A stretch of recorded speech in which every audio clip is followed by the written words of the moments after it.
नमस्कार दोस्तों, बात करते हैं सुज़लॉन एनर्जी लिमिटेड की। 66 का स्टॉक हो चुका है, 2.5% की गिरावट यहाँ पर है और बड़ी गिरावट ये है कि यहाँ पे 82 के रुपीस के हाई से लगातार स्टॉक फिसलता जा रहा है। बाजार में आज भारी गिरावट हुई, उसके अगेंस्ट में अगर आप देखेंगे तो स्टॉक ज्यादा नहीं गिरा है। प्रॉब्लम कहाँ पर आ रही है, लगातार गिरावट क्यों हो रही है? मार्केट मूव करता है तभी स्टॉक में गिरावट होती है, तभी स्टॉक फ्लैट रहता है। रीजन क्या है? कब तक स्टॉक में तेजी देखने को मिलेगी? क्या यहाँ से निकल जाना बेहतर होगा या फिर ऐड करें, एवरेज करें? बात करेंगे इन सभी खबरों के बारे में, सभी सवालों के बारे में चर्चा करेंगे। चलिए स्टार्ट करते हैं इस वीडियो को। बट उससे पहले अगर आप चैनल पे नए हो तो प्लीज चैनल को सब्सक्राइब कर दो, हिट दैट बेल आइकन, ताकि आपको नोटिफिकेशन मिल सके। चलिए स्टार्ट करते हैं। फर्स्ट ऑफ ऑल सुज़लॉन की बात करें तो इसका चार्ट देखना इंपॉर्टेंट है, क्योंकि स्टॉक में एक बड़े हाई बनाया, स्टॉक ने लगातार चला और बहुत अच्छा चला। मतलब इन्वेस्टर्स को बहुत ही तगड़ा पैसा दिया। एक साल 1.5 साल में अगर आप देखेंगे तो 600-700% के आसपास की रैली यहाँ पर रही है। और मुझे लगता है कि ईयर टू एंड भी देखेंगे तो 2 साल में स्टॉक ने बहुत बढ़िया पैसा बनाया है। तो कुछ चीजें यहाँ पर देखने वाली हैं और चार्ट में वो चीजें आपको विजिबल होंगी। तो चार्ट एक बार देख लेते हैं। देखिए यहाँ पर अगर आप देखेंगे तो स्टॉक ने हाई जो बनाया था, दैट्स अराउंड 75 रुपीज के ऊपर 84-85 के आसपास का हाई स्टॉक ने बनाया है, जहां से लगातार तेजी से गिरावट हो रही है। स्टॉक अच्छे स्पेस में, एक चीज आपको समझना पड़ेगा कि स्टॉक बहुत अच्छे स्पेस में है और ये अपने 20 वीक्स के जो मूविंग एवरेज है वहां पर इसका सपोर्ट मिल रहा है अभी भी। तो स्टॉक अपने 20 वीक्स मूविंग एवरेज के आसपास जब तक है तब तक बड़ा फॉल यहाँ पे नहीं है। बड़ा फॉल अगर यहाँ से ब्रेक डाउन होता है तो जो दूसरा यहाँ पर सपोर्ट बन रहा है, दैट इज अराउंड 52 रुपीज के आसपास का, वो एक बड़ा सपोर्ट लेवल बनेगा। बट अभी बाजार की कंडीशंस को देखते हुए कहना बहुत मुश्किल है कि क्या ये यहाँ पर रुकने वाला है या इसको भी ब्रेक डाउन करेगा। रीजन वही है कि बाजार अगर आप देखें तो आज के दिन तो बाजार टूटा है और इस ब्रेकडाउन की उम्मीद नहीं थी किसी को भी। लास्ट अगर अक्टूबर में जो लो बनाया था बाजार ने, दैट वाज अराउंड 24,050, 24,052 के करीब का लो था। आज का लो अगर आप देखेंगे तो 23,880, 812 के आसपास का आज का लो रहा निफ्टी 50 में। बड़े टिकट साइज के जो स्टॉक रहे हैं, रिलायंस हो गया या फिर अगर आप देखें बजाज ऑटो हो गया, इनमें भी एक बड़ा फॉल देखने को मिला। हीरो मोटोकॉर्प 4.5% के करीब की गिरावट है यहाँ पे। अगर आप देखिए बजाज ऑटो में, तो बजाज ऑटो आपका 3.5% फिसला है, अडानी पोर्ट 3.5% फिसला है, बीपीसीएल हो गया या ग्रसिम हो गया, रिलायंस हो गया, रिलायंस 3.5% के करीब की गिरावट यहाँ पर है। एक समय पे तो 4% की गिरावट के साथ ट्रेड कर रहा था। तो ओवरऑल अगर आप देखेंगे तो मार्केट थोड़ा वीक चल रहा है और ऐसे मार्केट में प्रिडिक्टिंग एनी स्टॉक कि कहाँ जाएगा कहाँ नहीं, वो बहुत टफ होता है। इसीलिए क्या करना होता है, एक सिंपल रूल है कि जब बाजार में हो रही हो गिरावट तो आपको लॉन्ग टर्म वाले स्टॉक ढूंढने हैं, ना कि शॉर्ट टर्म वाले। इस टाइम पर अगर आप शॉर्ट टर्म के लिए ढूंढने निकलेंगे तो यू विल गेट स्टक। और यहाँ पर वही चीज हुई है। बहुत सारे लोगों ने इस रैली को राइड करने के बारे में सोचा कि ये रैली चल रही है और यहाँ पर एंट्री लेते हैं, 5%, 10%, 20%, 30% बनाएंगे और निकल जाएंगे। बहुत सारे लोगों ने बनाया अभी, बट दे एंटर्ड अगेन, उन्होंने दोबारा एंट्री मारी और वो दे गॉट स्टक। और वही चीज यहाँ पर हुई कि 84 पर बाय कर लिया है, 80 पर बाय कर लिया, अब 64 पर आ गया, 65 पर आ गया, क्या करना है बात करेंगे। देखिए सबसे पहली बात यह है कि सुज़लॉन में अगर आपने बाइंग की है तो यह chosen a very good stock. Company बहुत गजब की है, कंपनी में प्रॉब्लम नहीं है, नंबर्स बहुत अच्छे आए हैं। क्वार्टरली नंबर्स की अगर मैं बात करूं तो क्वार्टरली नंबर बहुत गजब के है। 1460 करोड़ के आसपास का रेवेन्यू रहा। रेवेन्यू थोड़ा सा क्वार्टर ऑन क्वार्टर कम जरूर हुआ है, बट उसके पीछे कई कारण रहे हैं। बट अगर आप वहीं पर देखेंगे नेट प्रॉफिट, तो net profit year on year बहुत तगड़ा बढ़ा है यहाँ पर। और क्वार्टर ऑन क्वार्टर थोड़ा सा गिरावट जरूर देखने को मिली, जिसकी वजह से ही गिरावट हो रही है लगातार। अगर नंबर्स क्वार्टर ऑन क्वार्टर भी उतने ही अच्छे रहते हैं जितने ईयर ऑन ईयर हैं तो बात ही क्या थी, फिर तो बहुत ही अच्छा रहता है इस स्टॉक के लिए। बट द प्रॉब्लम वाज कि क्वार्टर ऑन क्वार्टर नंबर थोड़े से खराब रहे।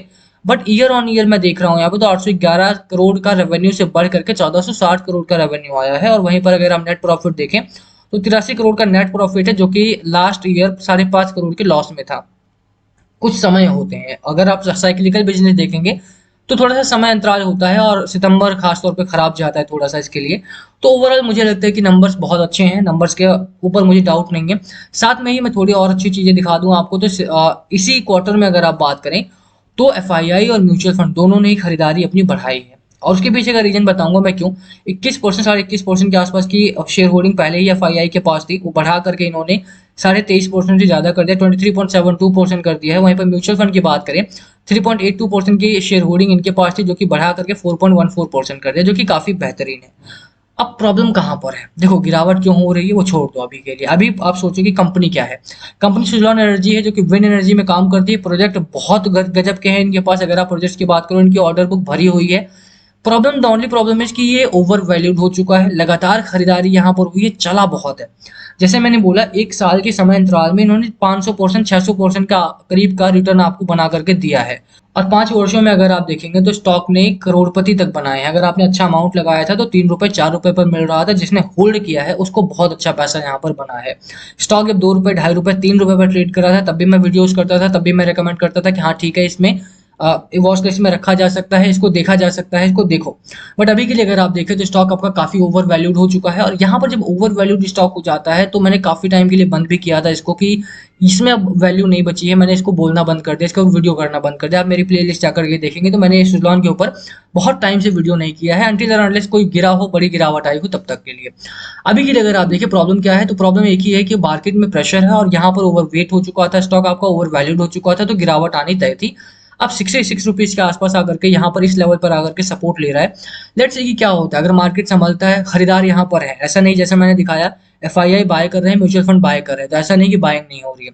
रिटेल इन्वेस्टर जिन लोगों ने हाई पर भी बाय किया 82 रुपीज के आसपास, उनको मैं बता दूं कि रिन्यूअल सेक्टर में इन्वेस्ट किया है आपने, 80 रुपए का स्टॉक 800 तक भी जाएगा, और ये मुझे वो नहीं होगा, जैसे मैंने बोला 80 का स्टॉक 800 तक जाएगा, आसानी से जाएगा, कोई दो राय नहीं है इसमें। 800 से 1200 भी 1600 भी जाएगा, but it will take time, ऐसा नहीं है कि तुरंत चला जाएगा। वॉरियर एनर्जी देख लो, कोई भी रिन्यूअल का स्टॉक अगर आप उठा करके देख लो इस पॉइंट ऑफ टाइम पर, तो मुझे नहीं लगता कि सबसे सस्ता स्टॉक, इससे सस्ता स्टॉक कोई मिलेगा, क्योंकि सुज़लॉन एनर्जी 33% का मार्केट शेयर होल्ड करता है इन विंड टर्बाइन। ठीक है, इंडिया में जितना भी विंड टर्बाइन बनता है या विंड में काम होता है, उसका 33% market share solar energy hold करता है। तो एक बड़ा मार्केट शेयर है यार। मार्केट शेयर के अकॉर्डिंग भी अगर आप देखोगे ना, तो स्टॉक काफी बड़ा हो जाता है। कंपनी का वैल्यूएशन अगर आप देखोगे, इसका मार्केट कैप अगर आप देखो, let me show you the market cap also.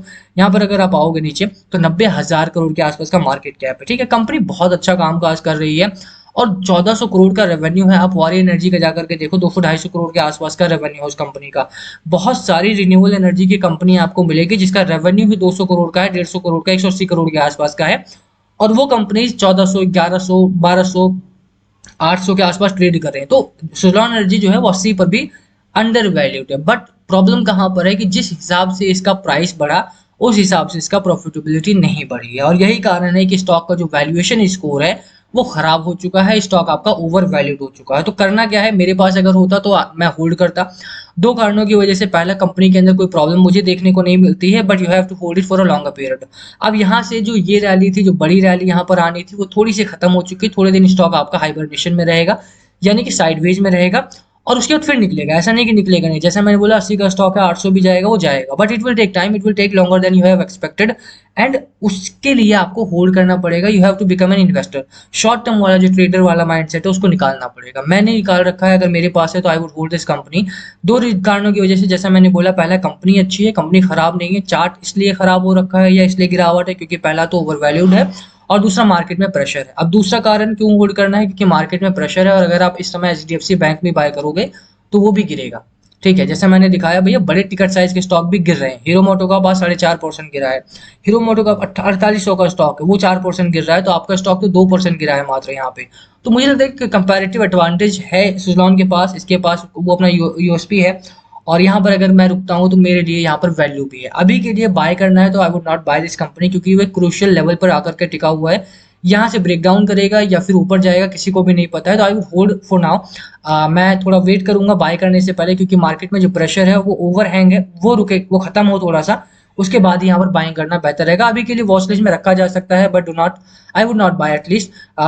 बाकी का आपके ऊपर है, लास्ट कॉल हमेशा आपकी होनी चाहिए। स्टॉक अच्छा है, बट जो प्रेशर एफआईआई लगातार बना रहे हैं बिकवाली कर करके, 1,10,000 करोड़ का माल बेचा है एफआईआई ने इस महीने में, तो बड़ी बिकवाली हो रही है। इस समय पे बाइंग करना थोड़ा सा रिस्की हो सकता है। थोड़ा सा नीचे आ जाए, थोड़ा कंसोलिडेट कर ले, वैल्यूएशन इसके लाइन में आ जाए थोड़ा सा, तब बाय करने के लिए बेहतर स्टॉक बनेगी, बेहतर कंपनी बनेगी। अभी के लिए मैं होल्ड करूंगा। बाकी आपकी क्या स्ट्रैटेजी है, क्या राय है, बताना कमेंट करके इस स्टॉक को लेकर के।